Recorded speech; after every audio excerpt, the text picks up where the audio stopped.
There are three guarantees in this life, folks. There are death, taxes, and Star Wars Animation pulling out some of the best Star Wars content that we've ever seen, and I've got a gut feeling that this Darth Maul show could potentially pull out some more. What's going on, everybody? Welcome to Sector for Nerds. Make sure you guys like this video, subscribe to the channel, and share this video with others to help support the channel. We've got plenty of great content here every single week, so you guys definitely don't want to miss out on any of it. I'm going to start trying to make more videos talking positively about Star Wars, at least the Star Wars content that I like, right? Like, obviously, if there's stuff that's not good, I'm, obviously going to say that it's bad. But at the end of the day, you guys, like, lately, I've just been kind of feeling, if I'm not going to lie to you guys, I've been feeling a lot of creative burnout here on the channel, and I've just haven't been feeling the motivation a lot of the times to make videos. But that no way means that I want to stop doing this, because this is my passion, right? So I thought to myself, okay, what can we do to start turning stuff around and get that creative motivation back? And I think it starts with this. Very recently, actually, on the time of this recording, I just got done listening to it on my way home from running a couple errands, but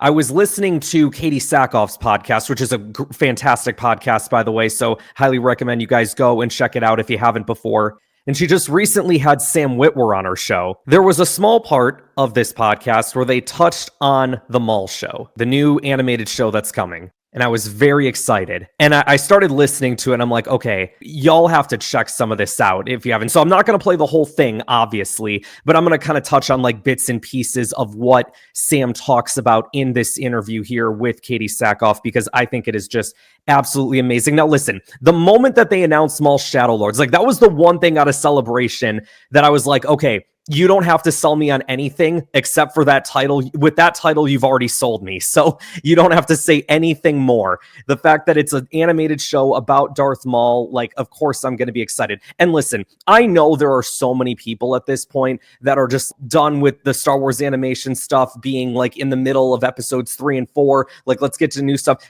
Guys, at this point, I don't care. I'm just looking for something Star Wars that I have a feeling that I'll be a fan of.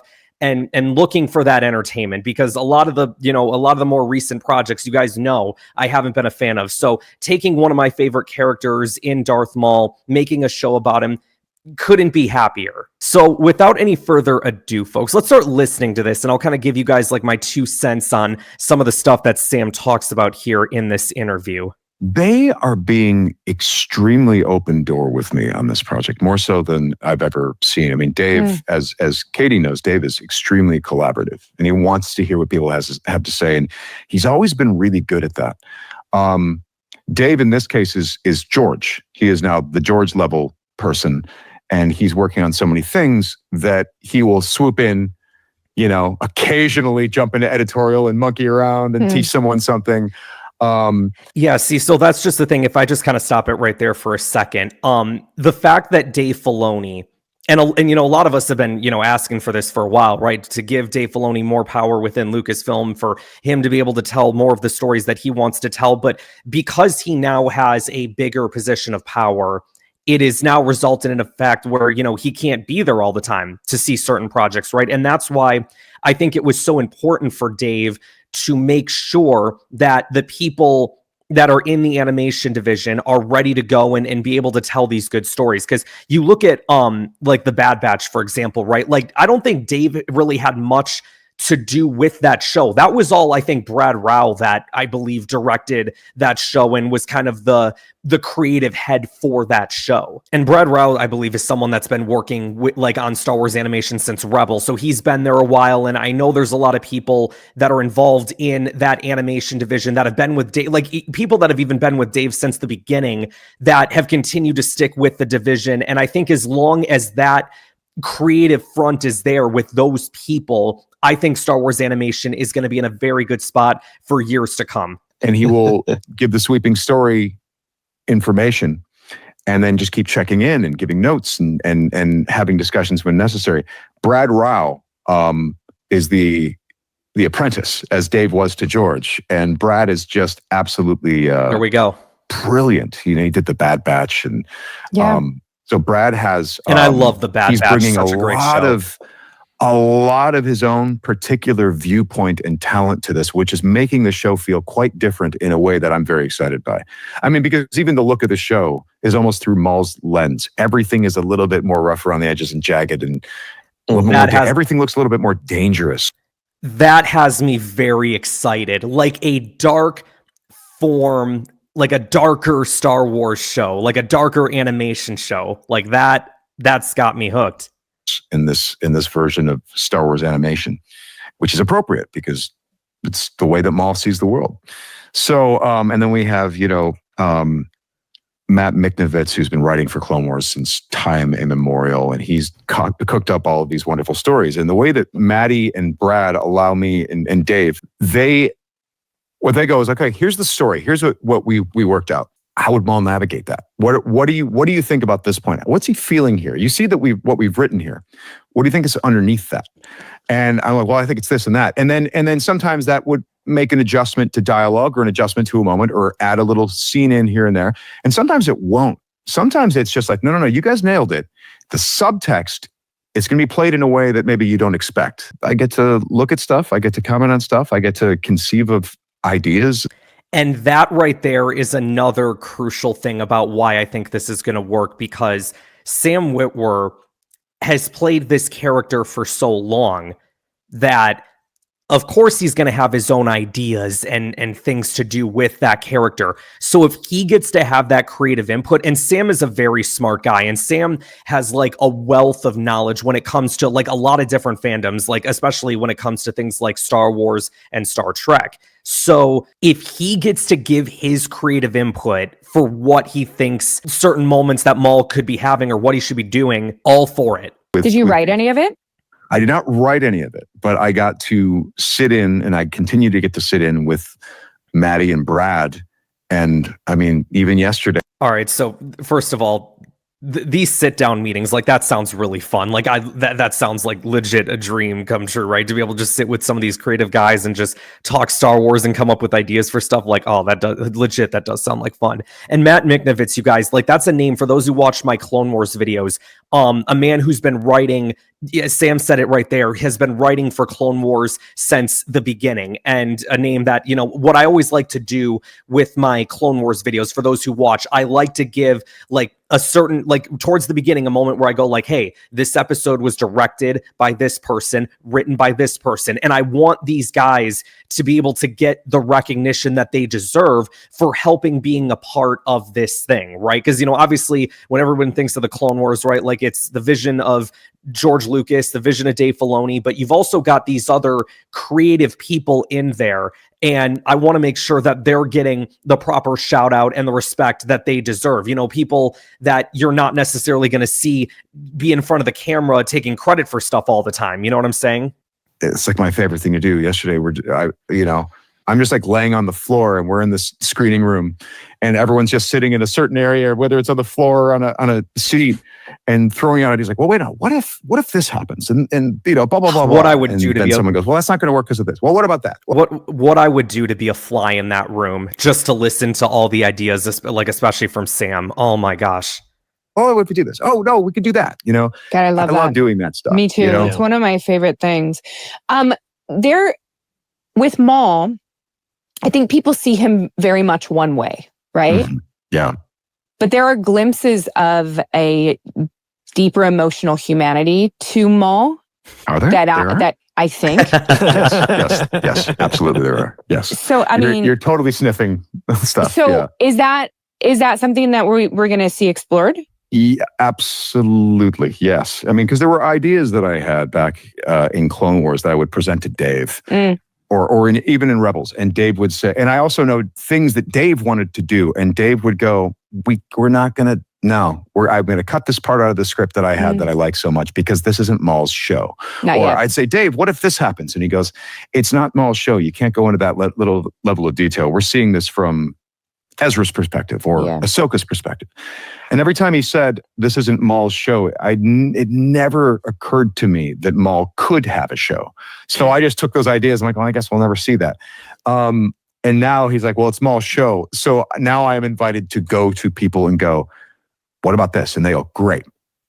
You're right. We should or that. Oh, what about this? Yes, there's a place in this scene. We could throw a little thing here, So that okay, that was actually something that I never really thought about, but I guess like I never thought that Maul would have his own show, is this idea that, oh, well, this is a great idea to take Maul's character, but it's not his show, so we have to save. Like, I guess I never really thought about that, because in my head when I first heard that, when I was in the car listening to that, I was like, oh, that's kind of weird, because like, I mean, it's not like there's ever going to be a Maul show, so surely that if that was a character bit, you'd want to, put that in there or whatever and make that a part of the story.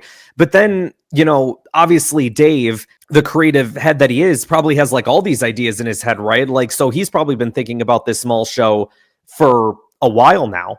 So then I thought about it, I'm like, well, actually, no, I guess that does kind of make sense then, because like, if you're going to do a show about Maul, you have to have a reason for doing it, right? So if we get to explore more of Maul's character, these different ideas that Sam is talking about here, this would be the place to do it. You have to save it for this. It's the same thing with Bad Batch, right? Because I know there was like the part of me that was like, oh, why didn't we see Wolf and Rex reunite? And I'm like, okay, well, at the same time, maybe there's another story planned out. Maybe there's more stories to tell. Why didn't Ventress and Quinlan Vos reunite in the middle of Tales of the Underworld? Well, maybe because there's another story to tell. Like, you always got to be thinking about like, how to add to the story and continue to come up with more content, right? So, okay, well, we'll put this here, but let's prolong that. Or we can maybe use this here, but let's save this for something else. And I think that's exactly what Sam is talking about here. Humanity thing that you're talking about in our show, what can I tell you? Well, I can tell you a few things. There's things that we said at Celebration. Tell us, Sam. It truly is a show about bad guys versus worse guys.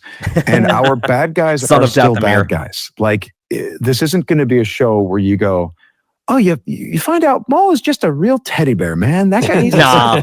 misunderstood. You have to understand, he's if you have coffee with him, he's really cool. Nope. We're not doing that. So the idea is, in fact, that even though he's a bad guy, the fun of it is going, right, but is he as bad as Sidious or Vader? And the answer is actually no. Yeah. From the Sith perspective, this guy has flaws. And these flaws are the things you're talking about, the humanity that seeps in at various points.